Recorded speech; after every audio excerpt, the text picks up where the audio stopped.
Selamat bertemu kembali dalam renungan harian Katolik bersama saya Pastor Hamzah Siburun. Selasa 28 Januari 2025. Hari ini gereja merayakan peringatan wajib Santo Thomas Aquinas.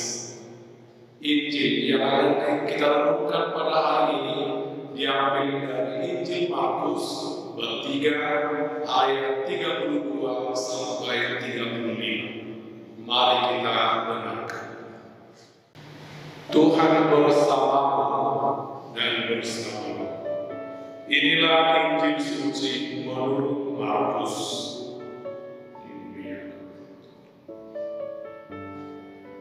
Ada orang banyak duduk mengelilingi dia. Mereka berkata kepadanya, "Lihat, ibu dan saudara-saudaramu ada di luar dan berusaha menemui engkau." Jawab Yesus kepada mereka, "Siapa ibuku dan siapa saudara-saudaraku?" Ia melihat kepada orang-orang yang duduk di sekelilingnya itu dan berkata, "Ini ibuku dan saudara-saudaraku.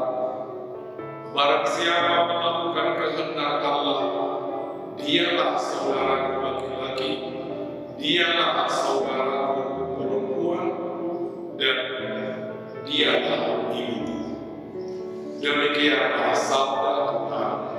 Terpujilah Kristus. Bapak Ibu dan saudara-saudari yang dikasihi Tuhan, siapa ibu dan saudara bagi Anda?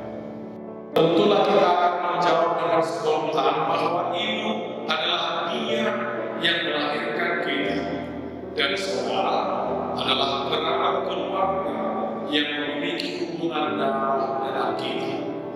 Saudara bisa berupa saudara kandung, saudara bisa juga sepupu atau kerabat lainnya. Inilah definisi ibu dan saudara bagi kita semua dalam kehidupan sehari-hari. Ketika orang banyak yang ada di sekitar Yesus berkata kepadanya, "Lihat, ibu dan saudara-saudara ada di luar dan berusaha menemui engkau." Yesus menjawab mereka dengan sebuah pertanyaan, "Siapa ibu dan siapa saudara-saudara?" Sambil melihat orang yang duduk di sekeliling Yesus, yang duduk di sekelilingnya, ia berkata, "Ini ibuku dan saudara-saudaraku. Barang siapa melakukan kehendak Allah, dialah saudaraku laki-laki, dialah saudaraku perempuan, dialah ibuku." Mendengar jawaban Yesus tersebut, kita spontan menilai bahwa Yesus menyangkal keberadaan ibu dan saudara-saudaranya. Apakah memang demikian maksud Yesus? Tentu tidak. Yesus justru menggunakan kesempatan yang sangat baik itu untuk mengajari para pendengarnya dan membuka peluang bagi mereka untuk bisa dekat dengan Yesus sekalipun tidak dengan saudara, dan mereka berhak boleh menjadi saudara dalam hal rohani bagi Yesus sendiri. Dengan kisah ini Yesus mau memperluas makna ibu dan makna saudara bagi Yesus. Seseorang disebut ibu atau saudara bukan lagi hanya karena pertalian darah seperti yang kita pahami sekarang ini pada umumnya, tetapi juga karena pertalian rohani. Yesus memberi dua syarat agar seseorang bisa disebut ibu dan bisa disebut saudara bagi Yesus, yang duduk di sekeliling Yesus dan melakukan kehendak Allah. Apa maksudnya duduk di sekeliling Yesus?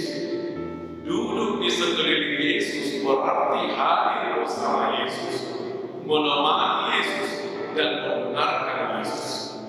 Dengan sederhana bisa kita katakan bahwa layak menjadi ibu dan layak menjadi saudara bagi Yesus adalah mereka yang setia bersama Yesus atau tinggal bersama Yesus dan mendengarkan sabdanya serta melaksanakannya dalam kehidupan sehari-hari. Bapak Ibu dan saudara-saudari yang dikasihi Setiap dari kita mendapat kesempatan untuk dijadikan ibu dan dijadikan saudara bagi Yesus jika kita melakukan dua hal penting tadi, yang duduk di sekeliling Yesus dan melaksanakan sabda. Mendengarkan sabda Tuhan tanpa mengamalkannya belumlah cukup. Rasul Yakobus berkata, tetapi hendaklah kamu menjadi pelaku firman dan bukan hanya mendengar saja. Sebab jika tidak demikian, kamu menipu diri sendiri. Bapak Ibu dan saudara-saudari yang dikasihi Tuhan, setidaknya setiap hari Minggu kita berkumpul di gereja untuk mendengarkan sabda Tuhan. Tentu sudah ada banyak sabda Tuhan yang kita dengarkan.